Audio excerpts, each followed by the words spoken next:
Thanks so much for taking the time, Cynthia. It's such a timely film, as you know, the war around women's rights to choose in this country is never ending and always taking on new dynamics, and especially recently, given the leak of, you know, the SCOTUS brief, and the decision, I should say, and we're not quite sure what that draft is ultimately going to look like when it gets released any day now, really, because the term is over.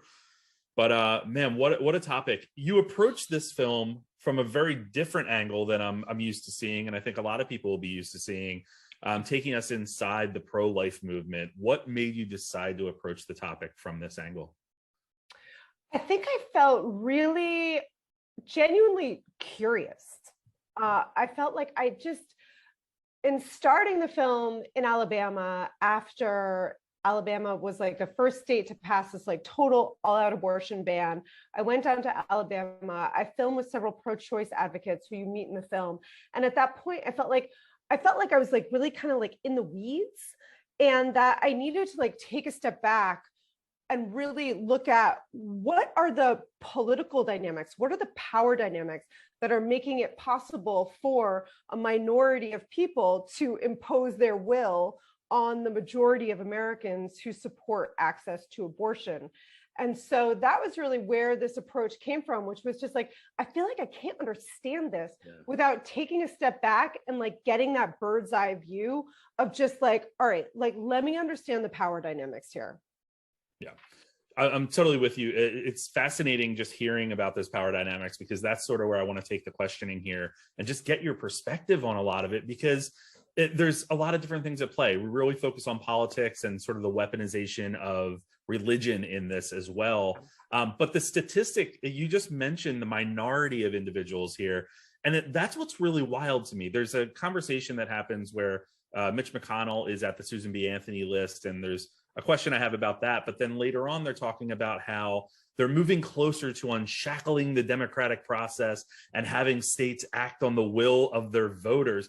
But the will of the majority of voters, 6 in 10 or 7 in 10, depending on the statistics, believe in the women's right to choose. What's with this disconnect in your experience and interacting with these individuals?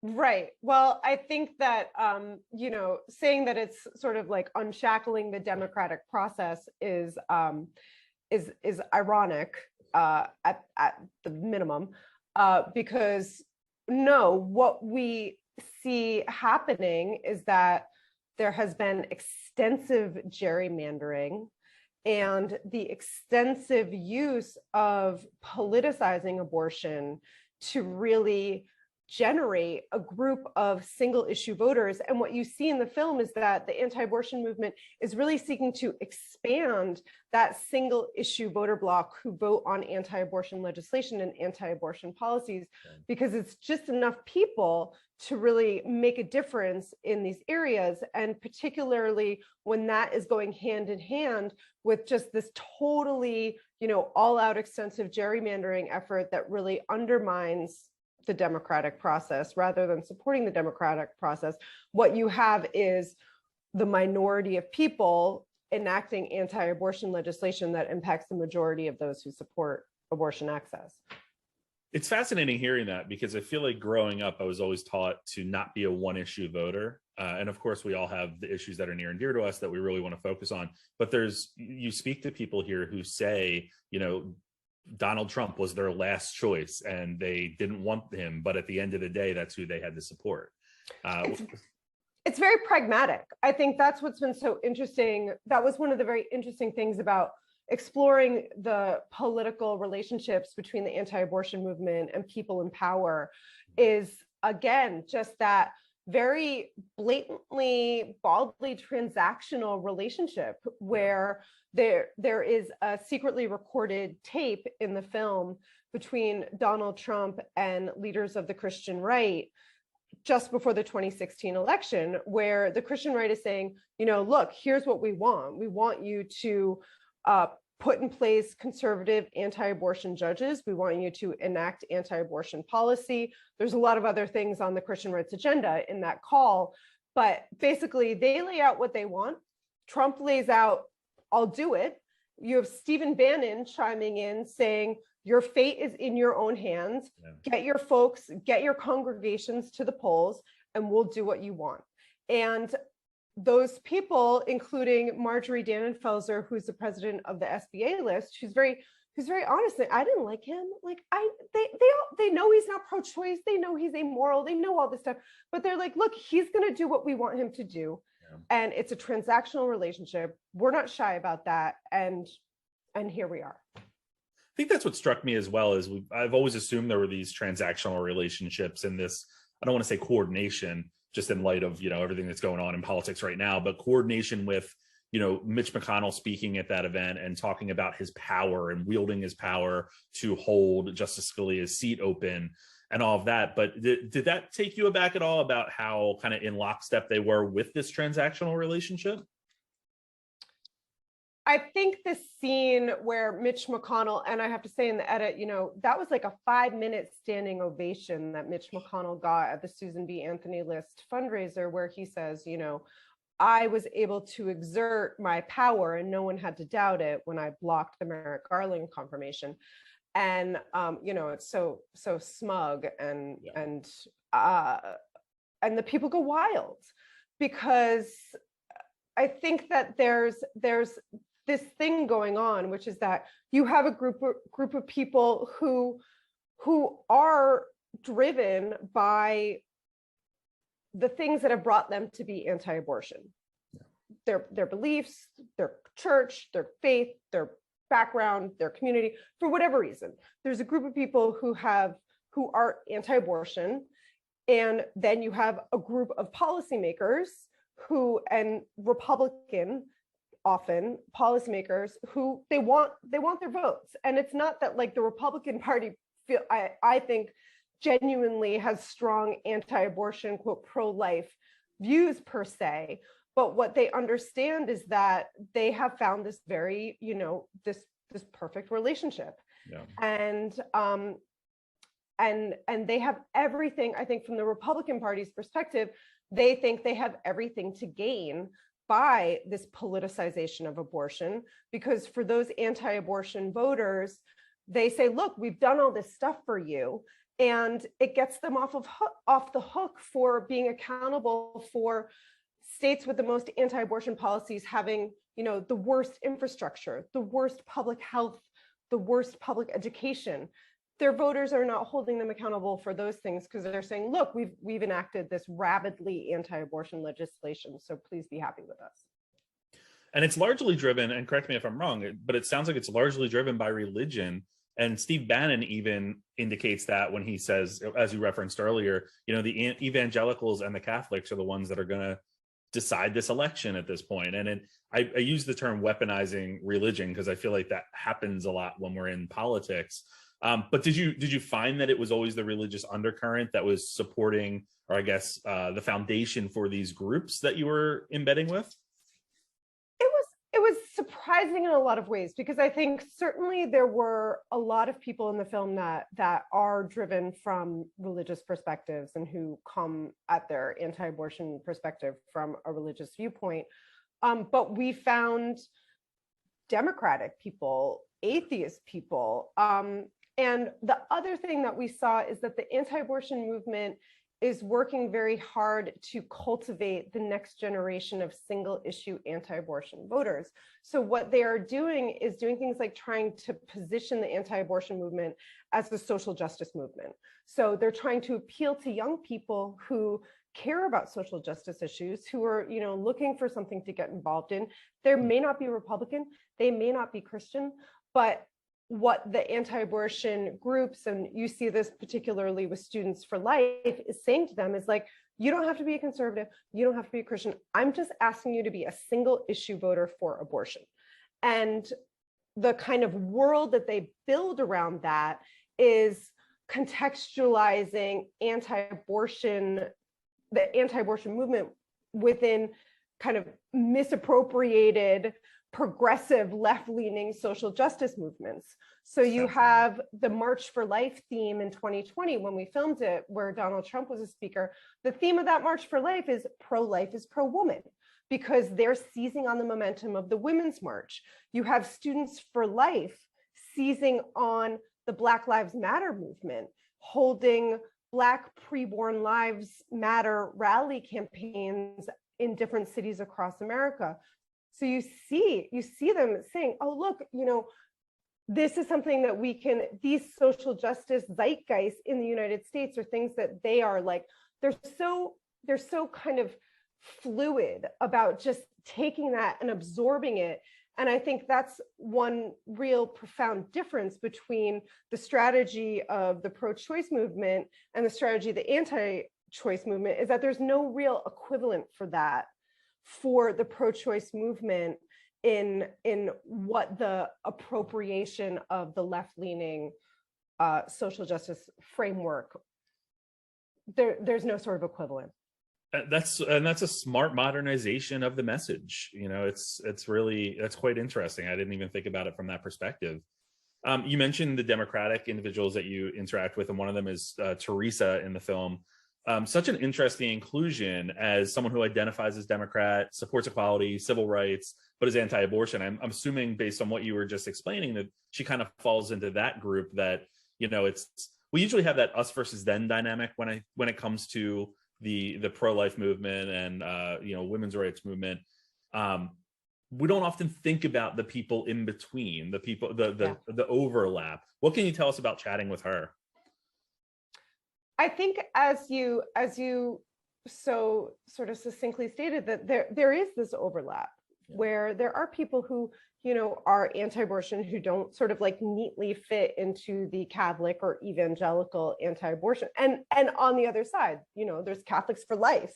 I think that what was so surprising about filming with Teresa and some of the other anti-abortion activists that are kind of in her group are, seeing young queer anti-abortion activists, seeing how like the animal rights activists are kind of overlapping with the anti-abortion activists. And I guess in a way, it's sort of like one of those really like profoundly American things. Like, I think as Americans, we have kind of like a deep understanding for the ways that like people's identities and political affiliations and sort of where they sit on certain issues, like it's messy and not always, sort of like in the kind of like preordained, like, oh, you should be in this box. Yeah. But it was surprising. I mean, it was certainly surprising for me. I had never met before this project anti-abortion Dems, but in the process of making it, I certainly met more who felt like they didn't quite fit very neatly into either party. Yeah, it's so fascinating. I think that's one of my biggest takeaways from the film, is just it opened my eyes to a group that I probably have not thought about, that I know I haven't thought about, the overlap, yeah. Those who don't fit into those succinct pockets that we like to label people in. As a filmmaker going into this and having your own personal beliefs and all, how was this process for you? I mean, you're embedding yourself with individuals who are completely opposite of, I'm assuming, I mean, you don't completely state your views in this, but just based on the film, I'm assuming opposite of, your beliefs here. What challenges did that present for you as a filmmaker? Yeah, I think again, I was really genuinely curious. Like, I just was like, who are anti-abortion folks? What do they believe? What's driving them? How are they doing what they're doing? Like, I just came at it from a perspective of just really wanting to understand it. As a pro-choice person who has not spent time in anti-abortion communities or faith groups or kind of like in that whole worldview, like, I just wanted to sort of like get it. And the thing that I said to Kristen, Teresa, and Marjorie when I asked if I could film with them was, look, setting aside one's personal position on abortion, the influence of the anti-abortion movement on American policy, culture, and legislation is a fact. And I think it's a fact that's worth understanding. And if you agree to film with me, I will depict your perspectives and your work as completely and accurately as I can. And that was really, I think, the principle that guided this work. I didn't think there was any, even though I disagree with them, I still respected them as contributors to the film, as I would respect any contributor to the film, who are taking a risk in having a camera, put on them and having someone mic them and follow them around. And I think that is always an act of trust. And I respect that, even though I disagree with them. So I think that a lot of the kind of restraint, and there's never there, and just respecting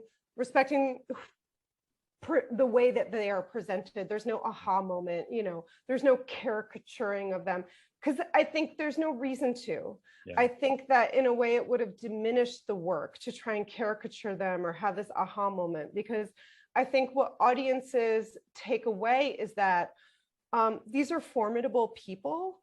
They are a force that we are now really seeing needs to be reckoned with in American politics, because we are literally on the eve any day now of Roe being overturned. And so I think we really need to kind of have a wake-up call and really look at this movement, look at what they're doing, and figure out what to do about that. Well, and Cynthia, I was nervous that today it was actually going to drop. I was just thinking, what if it's today that comes down at 10 a.m.?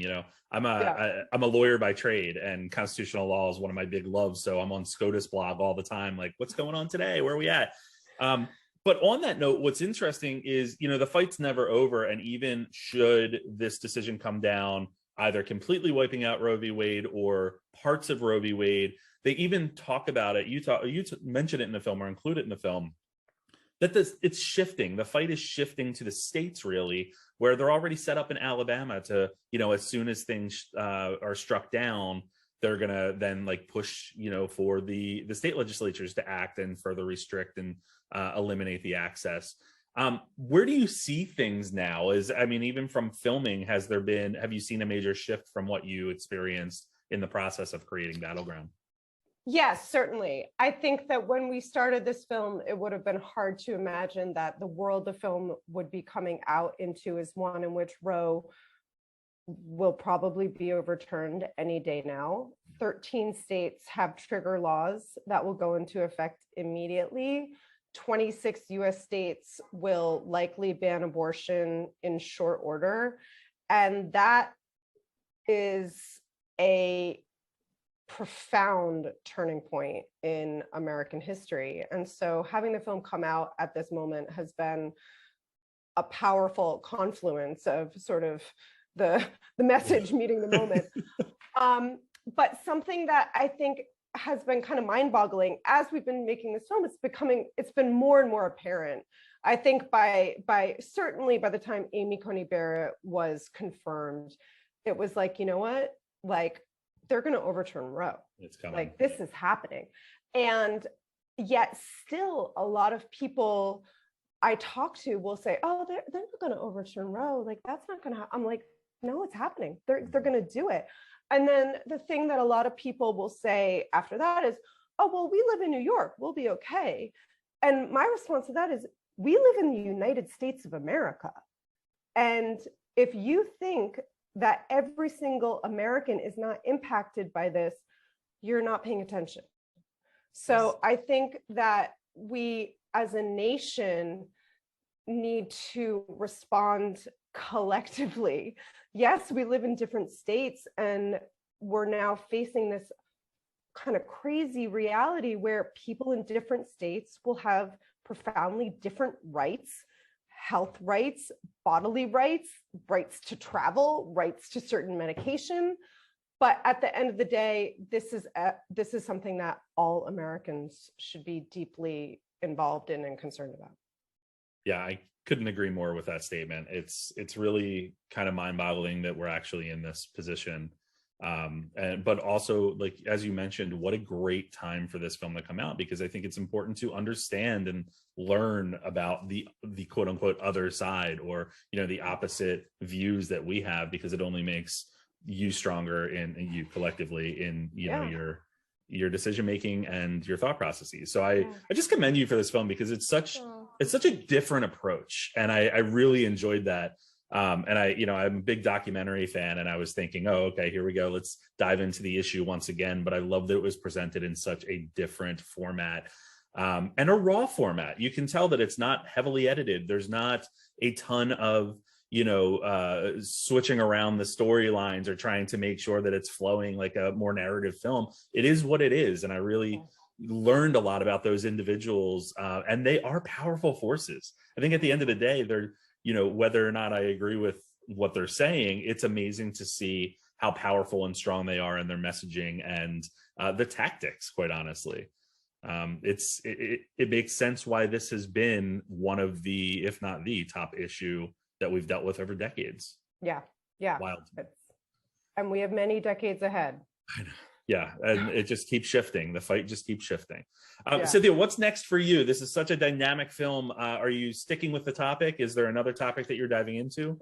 To be continued. I have been working on actually a narrative series on this topic. Yeah, and that's something that we really haven't seen. We have series about all kinds of things, but there's never really been a series about the conflict between the anti-abortion movement and the pro-choice movement, particularly at this moment in American history. So I'm working on that and some other documentaries that are hopefully gonna be out there sooner than later. So I will definitely keep you posted.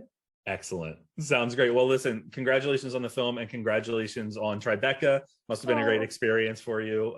Great. And this, again, just an important film, and I'm glad that this is horrible to say it this way. I'm glad that it worked out that it's coming out at this time, but I hate that we're in this time. But it's an important moment, and I think this is an important message to see. So thanks again, and thank you for your time.